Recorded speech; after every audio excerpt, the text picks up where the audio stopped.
Do you struggle to actually apply the information that you have been given?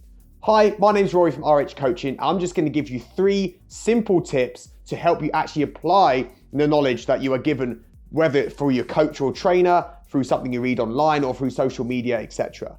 And I see this all the time. The information is out there. You can Google stuff that you want to find out, yeah? If you want to lose body fat, if you want to gain muscle, if you want to know how to calculate your calories or your macronutrients, if you want to know the best way of growing abs or growing a bum, the information's out there. Everything's out there.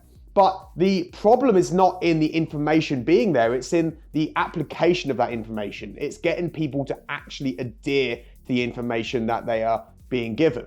So I want to give you 3 simple tips to make this much easier for you. And I'm sure you can resonate. I certainly can. The amount of stuff that I've read, and it goes in one ear and out the other. I don't actually end up applying it. And knowledge is not power unless you actually apply it. You've got to actually put into practice what you are learning. Otherwise, you'll never see change. Reading about how to get a 6-pack is not going to get you a 6-pack. Yeah? You've got to actually apply the knowledge. So the 3 tips, the number 1 is incentives, incentivize. There has to be a reason, a driving factor behind the process, behind the application, behind the adherence.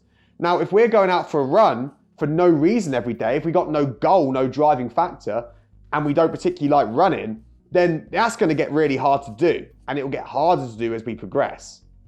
But if we have an incentive, a driving force behind it, then we are going to be more likely to get up and do it every day. So to actually apply the information, there's got to be a driving factor. There's got to be an incentive behind it. Find out your reasoning why. The second piece of advice is find out the costs of not doing it. So it kind of works against the first point. If I don't do it, what are the negative effects? How is it going to negatively affect my life?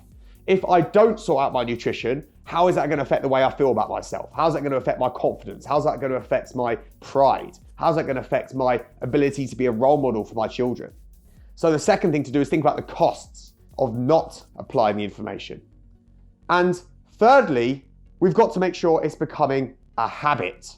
If the application of the knowledge that we are getting is not going to become a habit, then you're not going to be able to maintain the results. So the third piece of advice is when you are starting to apply information, when you are starting to apply the knowledge, whether it's taking up exercise or sorting out your nutrition or whatever piece of information you are being given, whatever advice you are being given, in order to make it last, it's got to be in a way that is going to be sustainable.